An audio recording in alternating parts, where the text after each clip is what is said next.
अस्सलाम वालेकुम एवरीवन। उम्मीद रखता हूँ कि आप ठीक ठाक होंगे। परसों मेरे एक स्टूडेंट ने लिस्टिंग किया था तो उसने एक मिस्टेक किया। तो वो था ट्रेडमार्क जो वायलेशन है उसके बारे में।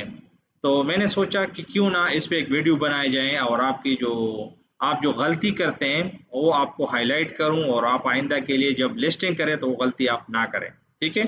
अक्सर जब हम ब्रांड में भी लिस्टिंग जब करते हैं या जेनेरिक में लिस्टिंग करते हैं तो हम कुछ गलतियां करते हैं।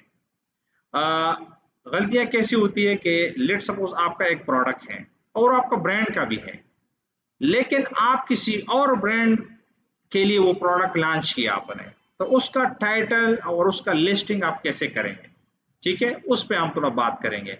या कुछ अमेजोन के जो अपडेट है उसके हवाले से मैं आपको थोड़ा हाईलाइट करूं, फिर जाते हैं मैं आपको लिस्टिंग दिखाता हूं जो गलतियां होती हैं। ठीक है। As a seller properly listing compatible product is crucial for business success, account health and trade compliance. अगर आप उसको टॉपिक के ऊपर देखें ना, protect your account health by preventing trademark violation, इसको देखना है। मिसाल के तौर पे ये जो मेरा स्टूडेंट था ना, इसने क्या किया कि इसने आईफोन 17 प्रो मैक्स के लिए केस जो है ना वो लिस्ट कर रहा था। तो उसने गलती ये की कि अब आईफोन लफ्ज अगर आप टाइटल में इस्तेमाल करेंगे तो आपने सीधा वायलेशन किया। इसको कैसे प्रिवेंट करेंगे?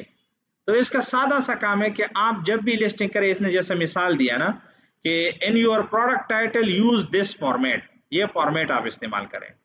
अगर आपका ब्रांडेड प्रोडक्ट है तो पहला अपना ब्रांड का नाम, फिर प्रोडक्ट का नाम, फिर आपने लिखना है फॉर, फॉर या कंफर्टेबल विद, ये आपने लाजिम अपने टाइटल में लिखना है। तो आप ब्रांड की जो ट्रेडमार्क की दूसरी के ट्रेडमार्क की वायलेशन है उससे आप निकल जाएंगे। एग्जैक्ट अगर आपका लिस्टिंग जेनेरिक है तो जेनेरिक लफ्ज जेनेरिक आप लिखें, फिर प्रोडक्ट नेम, फिर आपने फॉर और या कंफर्टेबल विद ये लिखना है।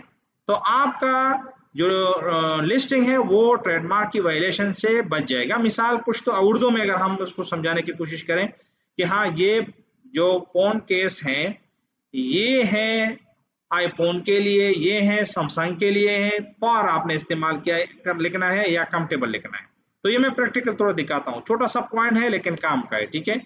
अब ये मैंने 17 प्रो मैक्स केस का जो है ना लिस्टिंग निकाली है। आप देखो ये टू कॉल जो है एक ब्रांड है, इसने लिखा है ना टाइटल में कि to call for iPhone 17 pro max. तो ये बच गया।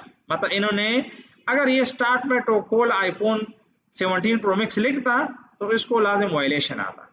एग्जैक्ट ये जो दूसरा है इन्होंने भी फॉर लिखा है दरमियान में। ये तीसरा देखो इन्होंने भी डिजाइन फॉर आईफोन 17 फॉर लिखा है। अब आप नीचे आएंगे कुछ और भी उनमें देखो, ESR for iPhone 17 pro max case camera control cover comfortable with, इन्होंने ये भी लिखा है। तो इस तरह आप जब भी टाइटल बनाएंगे किसी और ब्रांड का नाम मेंशन करने के लिए तो आप कंफर्टेबल या फॉर उसमें लिखें, तो ये आप इस वायलेशन से फिर बच सकते हैं। ठीक है। तो आइंदा के लिए जब भी आप लिस्टिंग करें इन चीज़ों का ध्यान दें। उम्मीद है छोटा सा पॉइंट था लेकिन आप लोगों को अभी क्लियर होगा। ठीक है। और ये यहाँ जितने भी आप के मसले होते हैं ये अमेजोन ऑलरेडी अपने अपडेट में न्यूज़ में देते हैं, तो आप आके थोड़ा उसको